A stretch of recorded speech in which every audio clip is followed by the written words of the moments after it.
As if the people of Kunduz hadn't seen enough destruction and loss.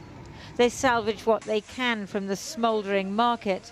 Now the Taliban is back. Anyone who worked for the Afghan government has fled or is in hiding. Women and girls live in fear. Fighting is reported on the outskirts of the town. But there in the centre, the Taliban flag shows who's in charge. Many residents just ran. Today, the Taliban deputy leader put out a message instructing their forces to protect people's lives and properties. But that's not what's happening on the ground. In jeeps and on motorbikes, they're sweeping across Afghanistan like a deadly swarm, moving faster and further than predicted, taking advantage of the disarray left behind by the Americans and other NATO forces. In the last 4 days, 6 provincial capitals have fallen to the Taliban. Zaran, Sheberghan, Taliban, Saripul, Kunduz and today Aibak. Herat, Kandahar and Lashkargah are besieged. The grey area under government control, which includes the capital Kabul, is shrinking by the day. Zaranj, the capital of Nimroz province, fell on Friday when Afghan national forces just left town. Nimroz was threatened from all sides. We raised our voices before because there wasn't a big force in Nimroz. Over the years, the number of police, army and border police wasn't enough. The government didn't pay proper attention to this province. Whether you call it failure, lack of attention, corruption or whatever. That's what resulted in the handing over this province to the Taliban so easily. Talibs ripped down the portrait of President Ashraf Ghani. His government has failed to provide the army with the provisions and weaponry it needs, and troops are demoralized after the Americans' rapid withdrawal.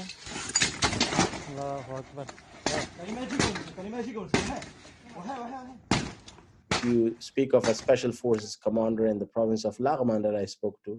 He was surrounded for 3 months, and he had to basically eat leaves and other stuff, running without water. So I think there are many different factors, and the Taliban also offered an insurance policy where it said, if you don't fight with us, we will not kill you, we will not harm you, just hand over your weapon to us. Today, the Afghan Ministry of Defense put out video of airstrikes and claimed their soldiers are fighting back. Enemy attacks continue. Still, fortunately, the Afghan security and defence forces are resisting them, and we have made progress in Kunduz and other cities. The enemy has suffered heavy casualties. In the last few hours, Afghan special forces have been seen on the outskirts of the northern city of Mazar al-Sharif, where the Taliban have pushed forward.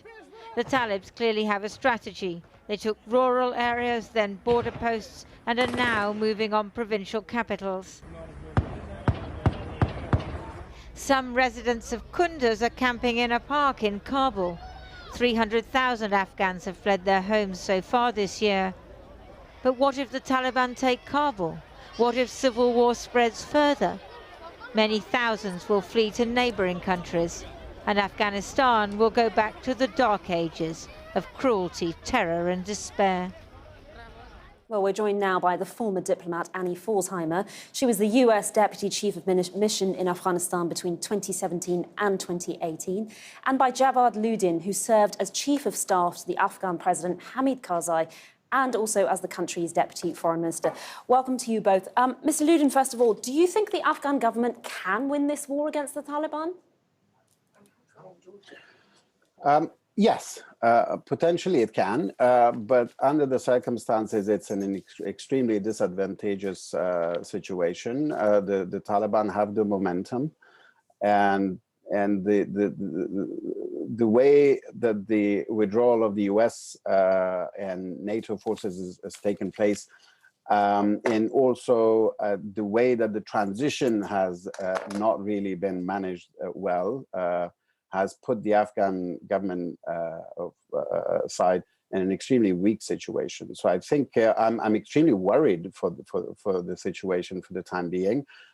There's an extremely urgent need for an intervention that will have to come from the outside. Intervention from political, whom? I mean. Well, sadly, the way the US managed the transition, the way that the whole withdrawal of troops was announced and executed, has put the US in a situation where there is very little leverage right now that the US and NATO have. There are many actors that have come in now into the fray, and they have probably equally important voices now. Pakistan is perhaps the most important country right now. So what is required is, when I say intervention, and now the US being in a relatively weaker situation than it was before, ideally it will have to come from the UN. The United Nations Security Council has to convene. It has to bring regional powers. It has to bring in Western NATO powers and the United States, and they have to really put a stop to this, to the current, the military push for takeover of power, because the military push for takeover of power is not going to return Taliban simply to power like they used to have it 20 years ago. Yeah. It will lead to a civil war. It will lead to a breakdown of the state institutions in Afghanistan. Okay, and it let's will, just, sorry to interrupt you. I just want to bring in Annie Forsheimer here, because you talked about the withdrawal of the US troops.